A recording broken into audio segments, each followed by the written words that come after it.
Moving to a new country can be a fresh start on so many levels.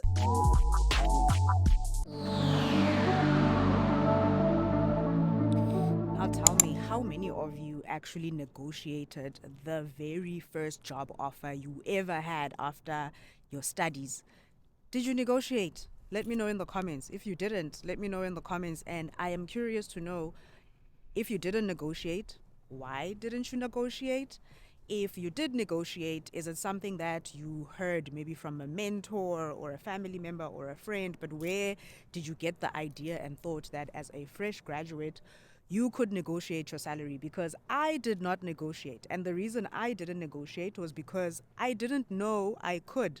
I didn't think I had any leverage as somebody who was still fresh out of university. And that is definitely one of the things that I changed after I moved to Canada. That fresh start, new start, where I'm saying, okay, I'm in a new country.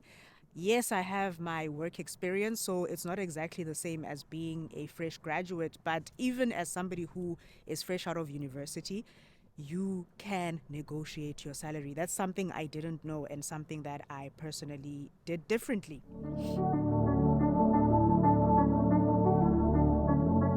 One of the things that I used to hear a lot when I still lived in South Africa was how you should just be grateful to have a job. You found a job as a fresh graduate.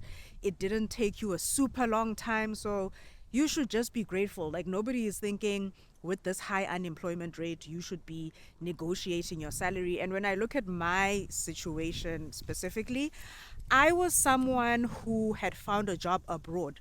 So directly after university, when I finished my postgraduate studies, that's when I went to to work in the Netherlands, in Amsterdam. So I had found a job that was outside of South Africa, but the mentality that was where I was at the time was of gratitude. Just be grateful. You asking for more is you showing that you are not being grateful, only to learn after I started working that there are people who were in a similar situation to me. Fresh graduates didn't really have much of a working experience, and they negotiated their salaries. They negotiated their salaries. Like, how gorgeous is this view? This is such a gorgeous view. Oh my gosh. This is such a beautiful, beautiful view. Beautiful, beautiful, beautiful view. Yeah, and it's the US on the other side of the border. That is like on the US side. Now, when it comes to negotiating your salary or your job offer, it does not have to be about money. There's so many things that you can negotiate. It could be getting maybe more time.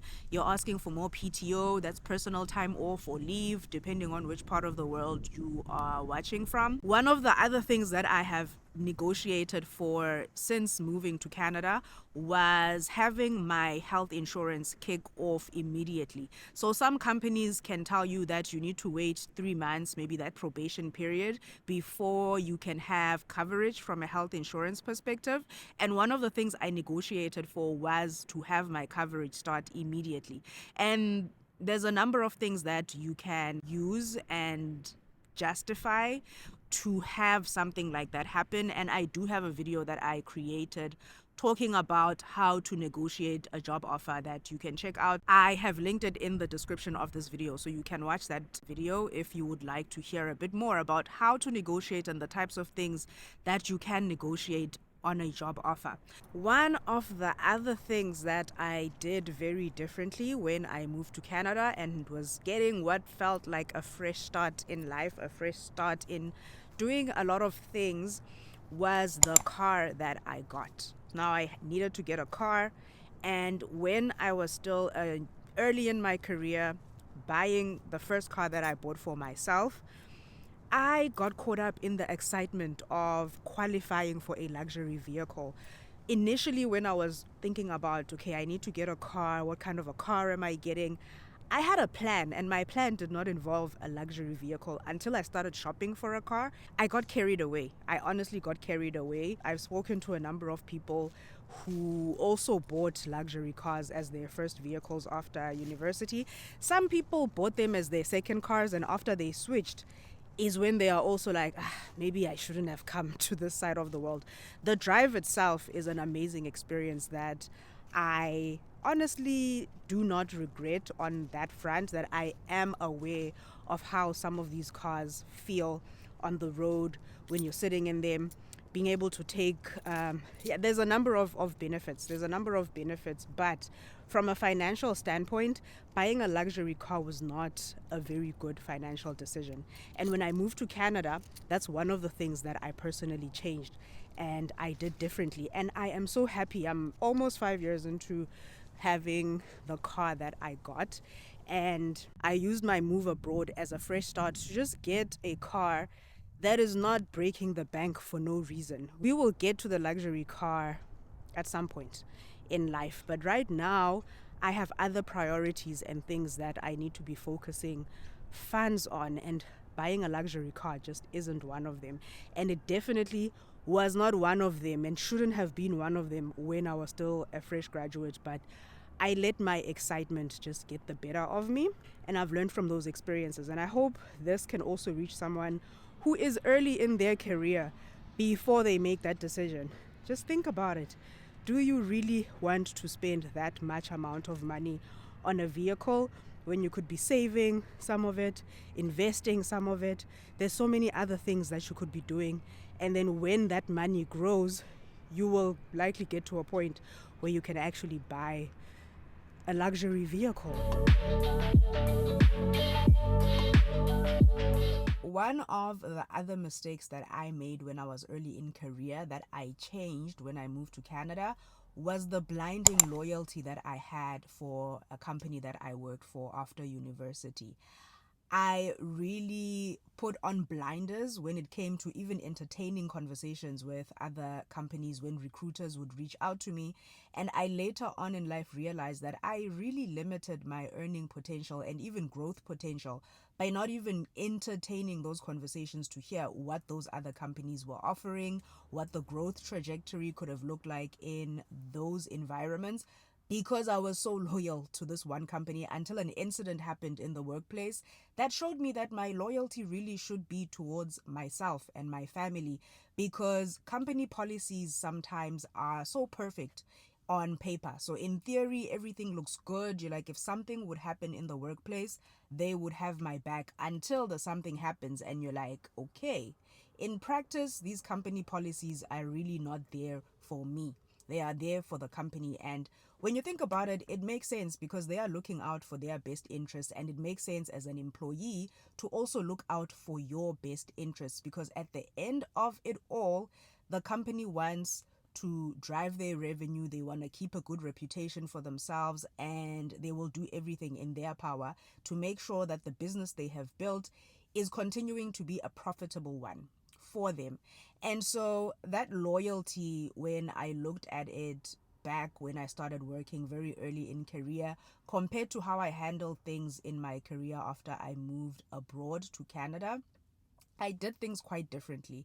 I did not look at a company and think, okay, I'm going to stay here because loyalty, is what pays, and I'm showing that I am for the company, and ignoring everything else that comes. Of course, when I'm working there, I'm going to be dedicated and I'm going to be pouring everything to give the best in my role and make sure that I am as successful as I can be, which will make the company successful in the role that I am working in.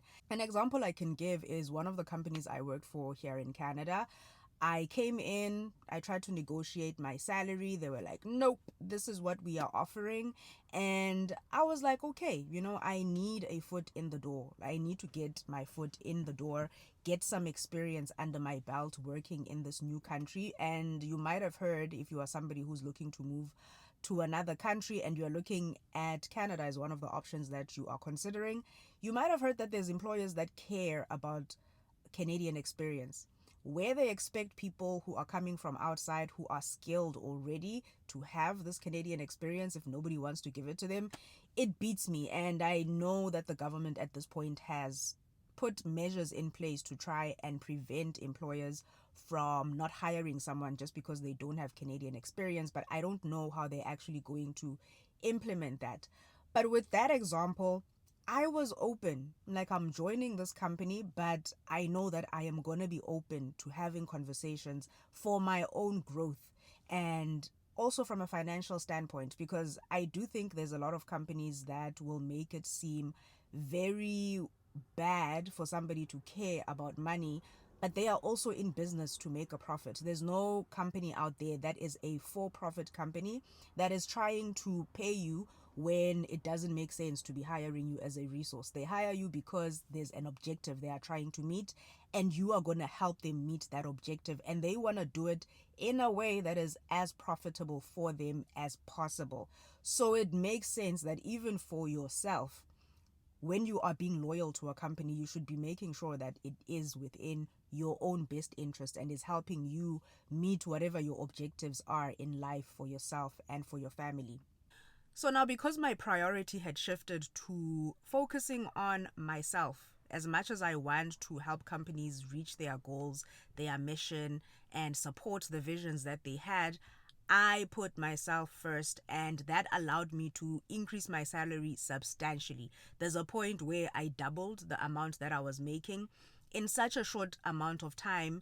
And also from a growth perspective, the opportunities that I was exposed to in the companies that had reached out, and I was open to the conversations because I did not put my blinders on like I did when I initially started working, where I did not want to hear or speak to anybody who wanted to potentially take me from this company that I loved so much and really had an emotional attachment that I think is just unnecessary now that I look back and I've grown in my career and with everything that has happened from a work perspective. Moving to a new country can be a fresh start on so many levels, and I encourage you to take stock of all the things that you wish you could have done differently, and then look how you can implement that in the new place that you would be moving to. My name is Busi, and I will see you on the next video. Thank you for watching.